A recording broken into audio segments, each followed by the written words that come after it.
उत्तराखंड में साल 2013 से लोकायुक्त का पद खाली है, जबकि सरकार साल 2017 में अपने मैनिफेस्टो में, यानी कि बीजेपी सरकार अपने मैनिफेस्टो में 100 दिन में लोकायुक्त की नियुक्ति का वादा कर चुकी थी। विडंबना देखिए कि जीरो टॉलरेंस का राग अलापने वाली सरकार को भ्रष्टाचार पर लगाम लगाने के लिए लोकायुक्त को नियुक्त करने में देरी हो रही है और इसलिए सरकार हाईकोर्ट से डांट फटकार भी खा रही है। अब तो हाल ये हो गया है कि हाईकोर्ट राज्य सरकार को जवाब दाखिल करने का अल्टीमेटम दे चुका है और यही कारण है कि अब सरकार की इच्छा शक्ति पर सवाल उठ रहा है।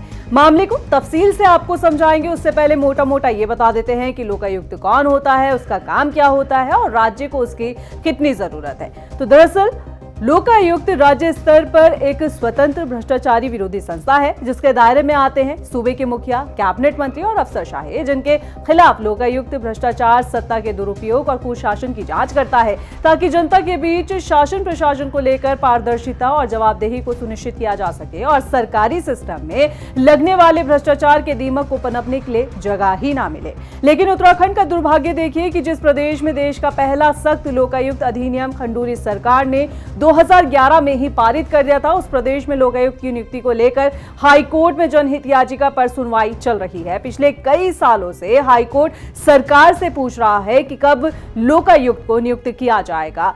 अब मजबूरन कोर्ट ने राज्य सरकार को जवाब दाखिल करने के लिए 15 मई का वक्त दिया है और ऐसे में आपके लिए ये जानना जरूरी हो जाता है कि पिछली सुनवाई में क्या कुछ हुआ है। तो बता दें कि साल 2021 में हाईकोर्ट में PIL दाखिल होती है, सुनवाई शुरू होती है और राज्य सरकार लोकायुक्त की नियुक्ति के लिए 6 महीने का वक्त मांगती है। लोकायुक्त की नियुक्ति के लिए सर्च कमेटी का भी गठन होता है, लेकिन कोर्ट में लंबी सुनवाई के बाद भी लोकायुक्त नियुक्त नहीं हो पा रहा है।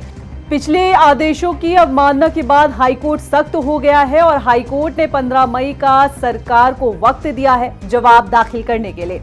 ऐसे में सवाल यह है कि हाईकोर्ट की डांट फटकार के बाद भी सरकार लोकायुक्त की नियुक्ति से क्यों बच रही है, जबकि सरकार ही साल 2017 में, यानी कि तब की सरकार साल 2017 में और तब के तत्कालीन मुख्यमंत्री त्रिवेंद्र सिंह रावत ने यह वादा किया था कि सरकार बनने के बाद 100 दिन में लोकायुक्त नियुक्त हो जाएगा। तो इसके पीछे कई कारण हो सकते हैं। एक तो सत्ता में बैठे मंत्री और अफसरशाही भी।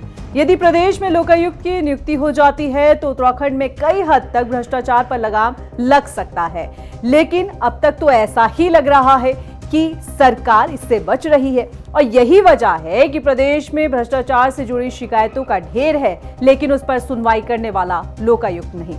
इस रिपोर्ट को लेकर आपका क्या कहना है, आप हमें कमेंट कर सकते हैं। आप देख रहे थे खबर उत्तराखंड, मैं थी आपके साथ रक्षंदा खान। कल फिर हाजिर होंगे किसी और मुद्दे के साथ। नमस्कार।